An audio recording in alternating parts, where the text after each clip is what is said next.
Ladies and gentlemen, presenting the long awaited Aerosoft A330.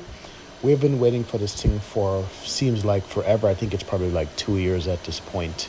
But it's finally here. It's finally is going to be released, and I have very strong mixed feelings about this airplane. On one hand, it looks and sounds absolutely amazing. It really does. When you look at the texture work, when you look at the modeling, it's very good in my opinion. The sounds are very good in my opinion. But, and there's a huge but, my belief is that this airplane is not finished. And I'm going to spend the next 10 minutes going over why those are my beliefs on this airplane. Throughout this video, I'm going to be letting you enjoy the sights and sounds. So let's jump into the cockpit. First thing you will see is the brand new EFB, different from what was in the CRJ when it was released. This one seems to have way more features, but it will take you a while to learn how to use it, but it is usable.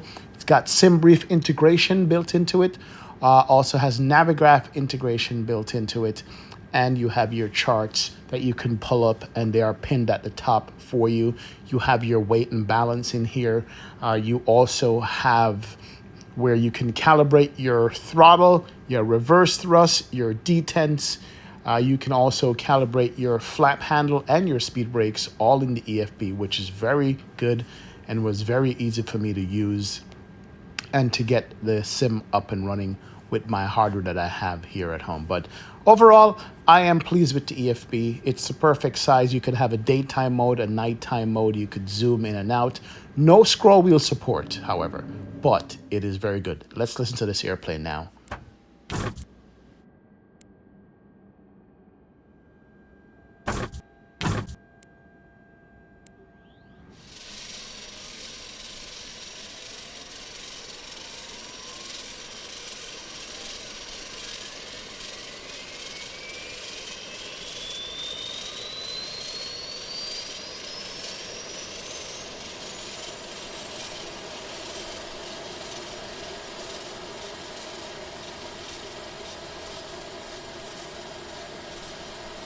You can hear the APU startup, and also in the background you can hear the engines windmilling in the wind. So the sound set on this aircraft is really good.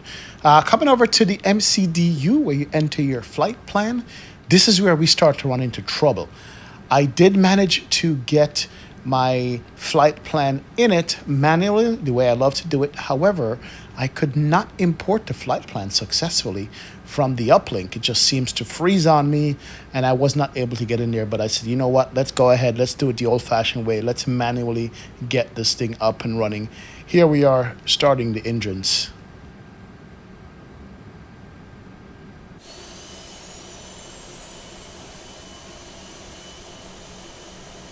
So let's go ahead and take the time and listen to these sounds.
So the startup sequence to me sounds just about right for this airplane. It is a nice one. Here we are taxiing out of Kingston, Jamaica, going over to our runway to do our first takeoff in this plane. I have to say, visually again, this thing is a stunning model that Aerosoft have done. They're known for good models, in my opinion, from day one. So we continue to enjoy that the way they have it done. But here is where you guys will determine if you like this engine roar as we get on the runway and get out of here. But I'm going to shut up. I'm going to let it run. Go ahead, take a listen. Tell me what you think.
I have to say, I actually do like the engine sounds. I like the roar of the engine, both outside and inside. So it satisfied me a lot just listening to the aircraft roll down the runway. I didn't hear any rumble sounds from the pavement or the tarmac or the runway or the lights.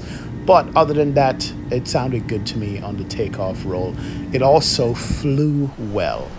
In the hand flying it up to my normal, was it 10,000 feet flying it? It did feel good flying. But here's where everything falls apart for me now with this airplane. Magenta line issues. The airplane overflies the waypoints, and so it doesn't draw a curved magenta line. It draws 90-degree corners, which the airplane cannot do. So it overflies the waypoint, and it has to struggle to pick back up the next waypoint in sequence. That was just a start. That was a problem for me. It also didn't observe any restrictions on altitudes in ascending and also descending. To be honest, in managed descent, there was a problem there.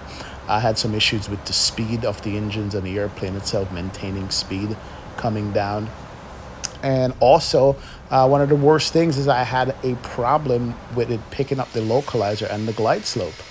And so I had to end up disconnected and hand flying it all the way down and landing the airplane, as you can see here. But these are some of the things that are wrong with this airplane right now. But anyway, here's the landing. Let's take a look.